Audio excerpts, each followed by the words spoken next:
Hello mga ka-home bakers! At ngayon 2026 nga ay nagtitrend pa rin ang Dubai Pistachio Kanafe. At itong Dubai Chewy Cookie naman na tinatawag ang nag-hype ngayon. Para siyang mochi pero yung gagamitin natin dito ay marshmallows. Di ko alam kung sino nagpauso nito ha, pero credit sa kanya. Dahil nagbebenta rin naman talaga ako ng mga pistachio kanafe, so gawin natin muna yung ating kanafe. Kung paano ko ginagawa yung aking katayfi, ever since na nagbebenta ako ng brownie bars, cookies, at ganito lang yon, nagme-melt lang ako ng 50 grams butter. Tapos ilalagay natin itong 100 gram na shredded katayfi. Wala akong link nitong katayfi kasi ito ay fresh from Dubai pa. At halos paubos na rin yung stock ko nito. Yung iba, ino-oven nila to, pero ako fina-fry ko siya. Masanay ako dito, basta medyo mahina lang yung apoy nyo, wag yung masyadong lalakasan para ma-achieve nyo yung hindi sunog pero crunchy. At pag ganito na nga ang kanyang itsura at nag-brown na siya, taste test nyo kung malutong ba talaga siya. Pwede na ito, i-cool down muna natin. Bale, nilipat ko lang siya sa bowl kasi gagamitin ulit natin itong pan na to. So, ito malinis na ulit yung aking frying pan. Lalagay naman ako ngayon ng 50 grams ulit ng butter. At make sure wag masyadong malakas yung apoy. Medyo hinaan nyo lang. Nagamit tayo nitong Sukere mini marshmallows. Kapag melted na yung butter, ilagay nyo na yung marshmallows. Itong Sukere marshmallows na to, meron siyang malalaking size. Mas okay yun. Nung nakita ko pa nga lang itong marshmallows na to na isa sa mga giveaways ng Sukere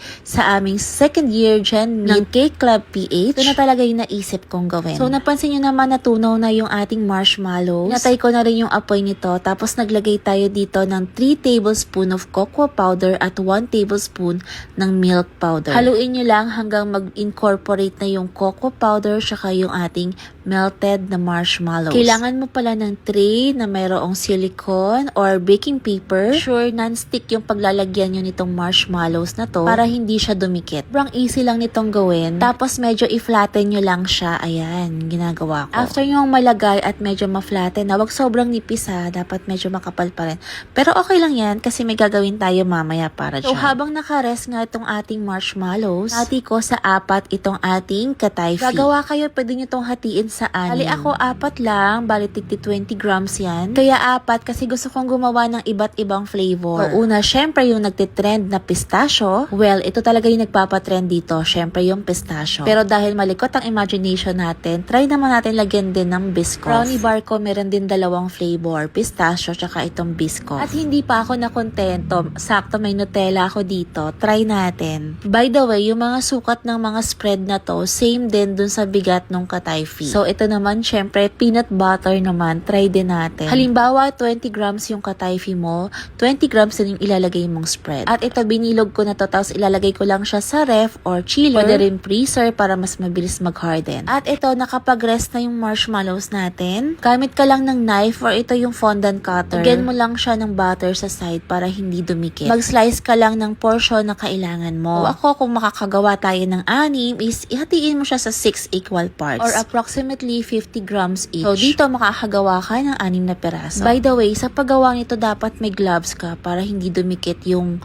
marshmallow sa kamay mo mismo. Ka-slice ko ng 50 grams, tinimbang ko, binilog ko siya, tapos finlatten ko. Kunin natin yung chinil natin na katayfi, tapos ipalaman lang natin dito sa ating chocolate marshmallows. Ganyan lang kasimple. Sure talaga na madikit nyo siya at hindi siya bumuka. Actually, yung marshmallow naman talaga is madikit. At kapag nadikit nyo na nga, ayan, i-form nyo siya ulit ng bilog na bilog. Ulitin nyo lang yung steps na yon. Tapos after nyo, lagyan nyo na lang ng cocoa powder. Medyo na parami yung lagay ko ng cocoa powder, pero okay lang yan. Nilipat ko siya dito sa cupcake liner which is 3 ounce. Tapos chinil ko lang to overnight. At syempre, kinabukasan, sobrang excited ko at gusto ko na talaga siyang matikman. Kasi 'di ba yung ginawa ko, iba-ibang flavor. Ang nakakatawa pa dito, hindi ko na alam kung anong flavor yung loob ng bawat isa. Hindi ko kasi nalagyan ng palatandaan. Siguro next time na lang kapag magbebenta na ako. Pero ngayon, for personal consumption lang to. At heto yung ating pistachio kanafe.